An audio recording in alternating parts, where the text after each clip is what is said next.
Las reglas fundamentales de un país, digamos, no nacen de la noche a la mañana.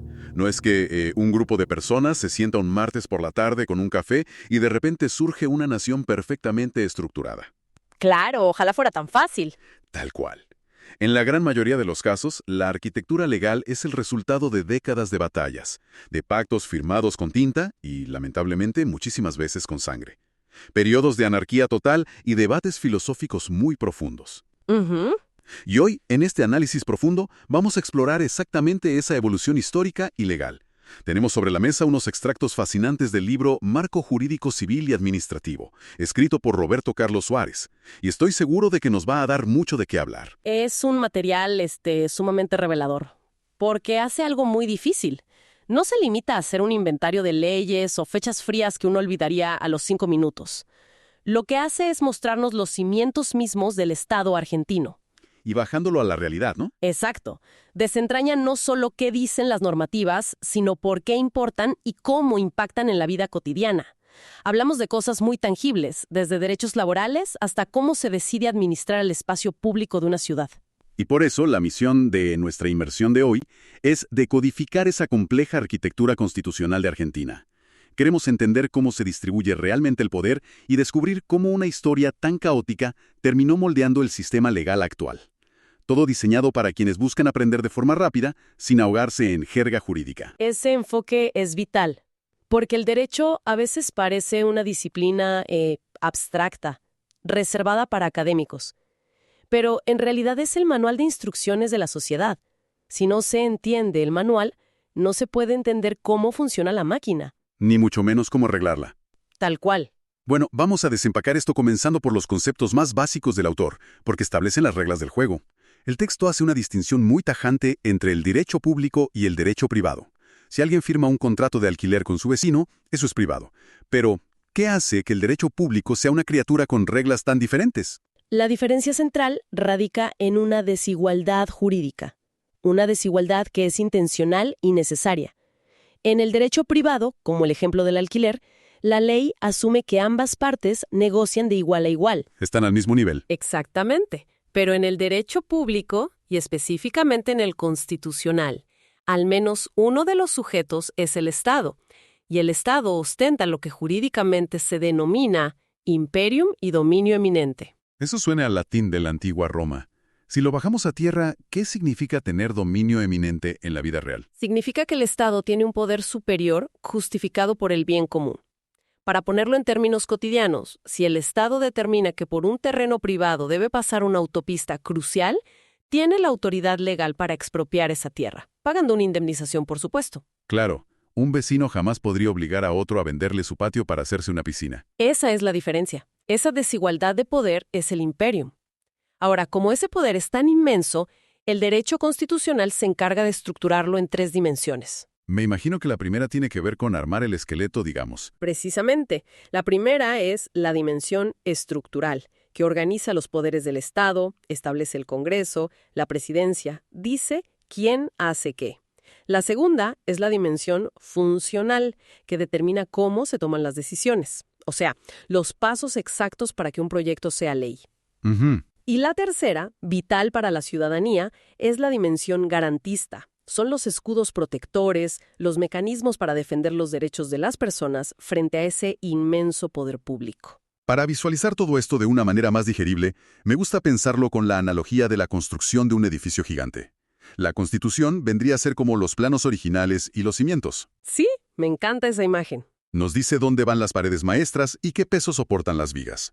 Pero luego, el texto menciona al derecho administrativo.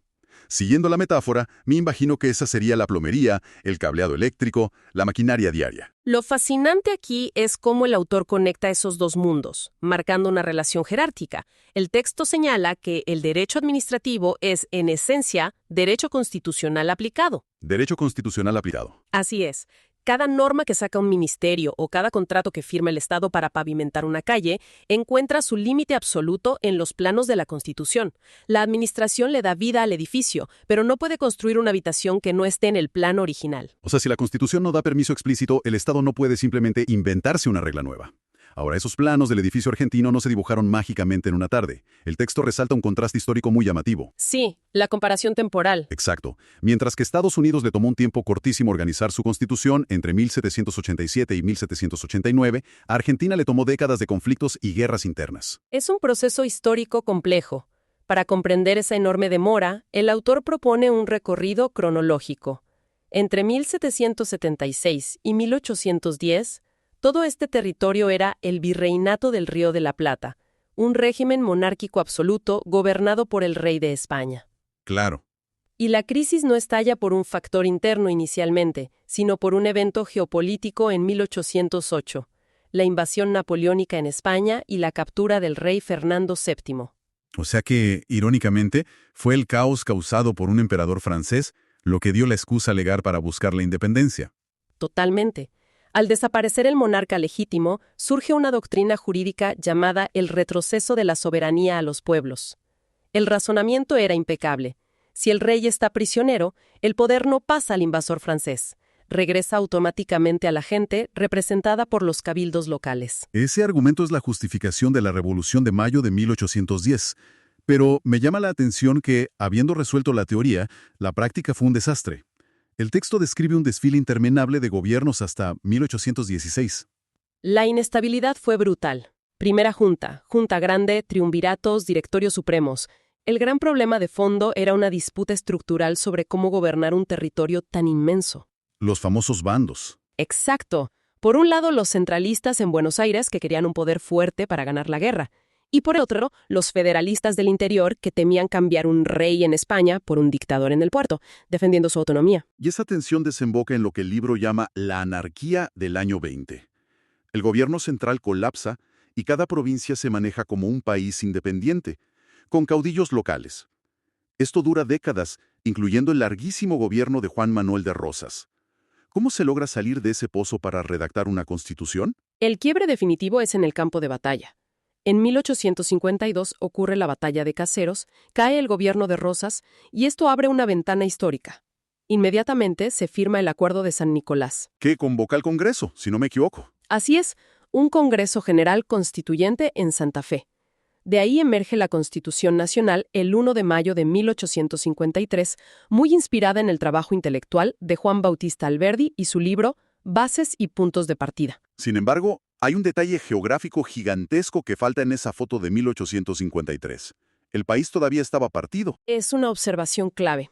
Buenos Aires, que era la provincia más rica, no aceptó esa constitución y se separó de la Confederación. Hubo que esperar otra confrontación armada, la Batalla de Pavón, en 1861. Casi una década después. Sí, y mediante una reforma en 1860, Buenos Aires se reincorporó. Revisó algunas cláusulas, se adoptó el nombre de Nación Argentina y se logró la unificación institucional. Aquí es donde la ingeniería legal se pone realmente interesante, porque al analizar de dónde sacaron las ideas para ese texto, uno se da cuenta de que no copiaron un modelo único. Fue una receta sofisticada con 4 ingredientes distintos. El autor detalla esta síntesis con mucha precisión. El primer ingrediente es la Constitución de Estados Unidos de 1787. De ahí tomaron la forma republicana, el sistema federal y la división de poderes. Pero con una diferencia en el Ejecutivo. Exacto. Es crucial. Adaptaron el poder ejecutivo dándole mucha más fuerza que en el modelo norteamericano, porque Alberdi creía que se necesitaba un presidente con autoridad para evitar volver a la anarquía. Es lógico por el trauma de la fragmentación, pero adoptar un modelo anglosajón tan liberal no chocaba con la herencia cultural española y católica de la época. Justamente por eso incorporaron los otros ingredientes para equilibrar. El segundo aporte es el constitucionalismo europeo. La Constitución de Cádiz de 1812 aportó la soberanía popular. Y de las tradiciones francesas se tomaron los amplios derechos civiles para ponerle límites al Estado frente al individuo. Bien, nos faltan 2 ingredientes en esta receta. El tercero es autóctono, los pactos interprovinciales preexistentes, como el Pacto Federal de 1831. Claro, dándole un carácter de tratado. Sí, porque la nación no se creó de arriba hacia abajo. Las provincias ya existían, eran soberanas, y decidieron ceder parte de su poder. Y el cuarto ingrediente es la tradición hispánica y el derecho natural. ¿A qué se refiere exactamente con derecho natural en este contexto? Significa que los derechos de las personas, como la vida o la libertad, no son un regalo del Estado, son inherentes a la condición humana. otorgados por la naturaleza o por Dios según la época. La Constitución solo los reconoce, además de mantener la organización municipal de la colonia. Esa mezcla fue tan robusta que mantuvo el edificio en pie todo el siglo XIX. Pero la sociedad agrícola de 1853 no es la del siglo XX. Llega la industrialización, el crecimiento urbano, los movimientos obreros. ¿Cómo hizo este plano para no quedarse obsoleto? El texto nos lleva por el siglo XX de manera muy neutral y fáctica, mostrando 3 momentos fundamentales de adaptación. El primero es la reforma de 1949, impulsada durante el gobierno de Juan Domingo Perón. Introdujo los derechos sociales y económicos y permitió la reelección presidencial inmediata. Pero tengo entendido que tuvo una vida corta. Muy corta. Fue derogada en 1956 por el gobierno militar autodenominado Revolución Libertadora. O sea, se borró de un plumazo. Pero la presión por los derechos laborales sigue ahí. Eso nos lleva a 1957. Bajo el gobierno provisional de facto de Pedro Eugenio Aramburu, se convocó a una nueva convención. El texto señala un dato histórico ineludible. Funcionó con el peronismo proscripto. No obstante, de ahí surgió el famoso artículo 14 bis. Si tuviéramos que explicarle el impacto de ese artículo a alguien que recién ingresa al mercado laboral, ¿cómo le cambió la vida? Básicamente estableció la red de contención social actual. Tiene 3 bloques. Primero, garantiza derechos individuales al trabajador, como jornada limitada, descanso pago y salario mínimo vital y móvil. Segundo, derechos colectivos, permitiendo la organización libre de sindicatos y el derecho a huelga. ¿Y el tercero? Consagra los derechos de la seguridad social como jubilaciones y pensiones. Y un punto crucial que subraya el libro es que, a pesar de su origen en el 57, este artículo fue convalidado democráticamente en la reforma de 1994, sanando esa herida. Lo que nos da el pie perfecto para hablar de 1994, la última gran actualización del sistema operativo del país. Y lo interesante es cómo se logró. Fue un hito político. Surgió del Pacto de Olivos, un acuerdo entre el presidente peronista Carlos Saúl Menem y el líder radical Raúl Alfonsín. 2 fuerzas enfrentadas acordaron las reglas. Se introdujo la reelección inmediata, pero acortando el mandato a 4 años. Y se crearon figuras de control, ¿verdad? Sí, el defensor del pueblo y la jefatura de gabinete, para atenuar el presidencialismo. Y en derechos dio un salto monumental al darle rango constitucional a los tratados internacionales de derechos humanos, mediante el artículo 75, inciso 22. Bien, hemos visto cómo se construyeron los planos. Pero si miramos la práctica hoy, ¿cómo se dibuja la cancha? Si alguien quiere abrir un pequeño negocio, un kiosco en un barrio, ¿quién pone las reglas? ¿La nación, la provincia o el municipio? Para entender eso, debemos mirar la estructura general de la Constitución, que tiene 2 grandes bloques. La primera parte establece declaraciones, derechos y garantías. Dice que somos una república representativa y federal. La segunda organiza a las autoridades de la nación. Congreso, presidentes, jueces. Exacto. Todo sostenido sobre el principio de división de poderes de Montesquieu. La idea de que el poder frena al poder. Tal cual. Pero a esa división horizontal, el sistema argentino le suma una complejidad vertical inmensa, que es el sistema federal. Y aquí entra la regla de oro del artículo 121. El principio rector es que las provincias conservan todo el poder que no le han delegado explícitamente a la nación. Volviendo a la analogía de antes, es como si las provincias tuvieran una caja inmensa de herramientas. Y cuando crearon la nación, agarraron ciertas herramientas específicas, digamos la pinza y el martillo, y se las dieron al gobierno central. Pero se guardaron todo el resto en su propio taller provincial. Esa metáfora de la caja de herramientas es perfecta. Las herramientas que le entregaron a la nación son las competencias exclusivas del Estado federal, detalladas en el artículo 75.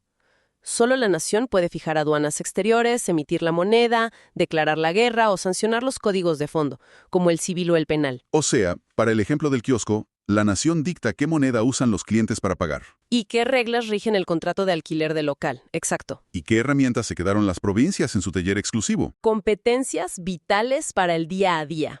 Ejercen el poder de policía general, organizan el sistema educativo primario, el régimen de sus municipios, administran justicia para delitos comunes y tienen el dominio originario sobre sus recursos naturales.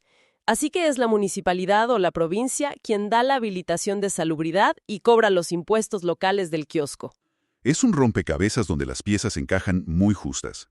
Pero hay temas modernos que no son blanco o negro, donde nación y provincia tienen que trabajar en conjunto. Sí, el sistema prevé las competencias concurrentes. El texto da un ejemplo muy actual con el medio ambiente, en el artículo 41. ¿Cómo funciona en ese caso? La nación dicta las leyes con los presupuestos mínimos de protección ambiental, un piso estándar, pero las provincias tienen la potestad de dictar normas que complementen y aumenten esa protección, siendo más estrictas si lo desean. Claro, porque conocen mejor su ecosistema. Exactamente. Eso sí, la regla inquebrantable es la supremacía constitucional. Si una ley provincial contradice a una nacional en materias delegadas, prevalece la nacional. Todo este diseño suena como una sinfonía perfecta en el papel. Pero en el mundo real, con intereses y ambiciones, los engranajes chocan. ¿Qué pasa cuando una provincia siente que la nación se metió en su taller? ¿Cómo se apaga ese incendio institucional? Los constituyentes sabían que habría conflictos, así que diseñaron 3 válvulas de escape. El primer mecanismo es la competencia originaria de la Corte Suprema, en el artículo 117. Cuando la pelea es de peso pesado, entre una provincia y el Estado Nacional, o entre 2 provincias, el caso no sube lentamente por los juzgados inferiores. Va directo. Va de forma directa e inmediata a la Corte Suprema. Un carril rápido para evitar paralizar el país. Y la segunda vía, la acción declarativa de inconstitucionalidad. Se usa para frenar la incertidumbre cuando se sospecha que una norma viola la Constitución. El libro cita un caso sumamente reciente, resuelto en diciembre de 2024. La Confederación Frente Amplio Formoseño contra la provincia de Formosa. Eso fue hace muy poco. ¿Cuál fue el conflicto de fondo ahí? El debate era profundo. La Constitución de Formosa permitía la reelección ilimitada del gobernador. La oposición argumentó que iba en contra del principio republicano. El caso llegó a la Corte Suprema de la Nación. Y allí, con los votos de los jueces Rosati, Maqueda y Lorenzetti, se declaró que ese artículo provincial era inconstitucional. Impresionante. El argumento fue que aunque las provincias tienen autonomía, no pueden violar la garantía republicana de la Constitución Nacional que exige alternancia en el poder. La Corte ordenó corregir el texto. La Corte bajando el martillo y marcando el límite republicano a una provincia soberana. Es ver la jerarquía aplicada en tiempo real. Ahora, el texto menciona una tercera herramienta en el artículo 6, la intervención federal. El nombre suena a una medida extrema. Y lo es. Es el botón de emergencia. Si en una provincia se rompe por completo la forma republicana o sufre una invasión, el gobierno federal puede intervenir. Significa desplazar temporalmente a las autoridades locales electas. Lo declara el Congreso o el presidente en receso, enviando un interventor para normalizar y convocar a nuevas elecciones. Cuesta imaginar que algo así suceda hoy sin generar una crisis política colosal. Es que tienes razón. Históricamente se abusó mucho de esta figura, pero el sistema maduró. El autor nos recuerda que la última vez que se aplicó fue en Santiago del Estero en 2004. Y un dato revelador es que a pesar de las altísimas tensiones políticas entre 2025 y 2026, con provincias como Chubut o Buenos Aires por temas de recursos, la intervención federal jamás se usó. La democracia prefiere canalizar los conflictos por la Corte Suprema. ¡Qué recorrido increíble! Empezamos en un virreinato con un rey ausente. Pasamos por décadas de anarquía y terminamos analizando un sistema federal complejísimo donde el poder frena al poder. Es impresionante la resistencia de los planos originales de 1853, expandiéndose para alojar derechos laborales en el 57 y tratados internacionales en el 94, sin colapsar. Y ese es el valor de desentrañar estos conceptos. Porque comprender esto no es un ejercicio teórico. Es entender de dónde provienen las herramientas para proteger las libertades individuales. Es saber por qué un intendente puede cobrar un impuesto, pero no devaluar la moneda. Y por qué la independencia de un juez local es tan crucial como las decisiones del presidente. Sin lugar a dudas, todo se conecta con el día a día. Y antes de cerrar, creo que queda flotando una reflexión muy interesante después de ver este complejo equilibrio de poderes. Definitivamente. Si observamos el cuadro completo, surge una pregunta. La Constitución se diseñó combinando una fuerte tradición liberal para limitar al Estado, pero otorgándole al Poder Ejecutivo un músculo mayor para evitar la anarquía. El modelo de Alberdi. Exacto. Entonces, la pregunta es, si este sistema republicano fue diseñado en el siglo XIX para que los cambios sean lentos, consensuados y frenados por múltiples controles, ¿qué sucede con la salud de la República cuando la velocidad vertiginosa de las crisis modernas exige acciones inmediatas? Pandemias, colapsos financieros. Precisamente. ¿Cómo resiste esa arquitectura de 1853 la presión inmensa de un siglo XXI que no tiene tiempo para deliberaciones lentas? Es una pregunta espectacular para llevarnos a casa. Una invitación abierta a observar las noticias de mañana, pero esta vez con estos nuevos lentes constitucionales. Gracias a quienes nos escucharon en este recorrido por el ADN del Estado argentino. Nos vemos en la próxima inmersión.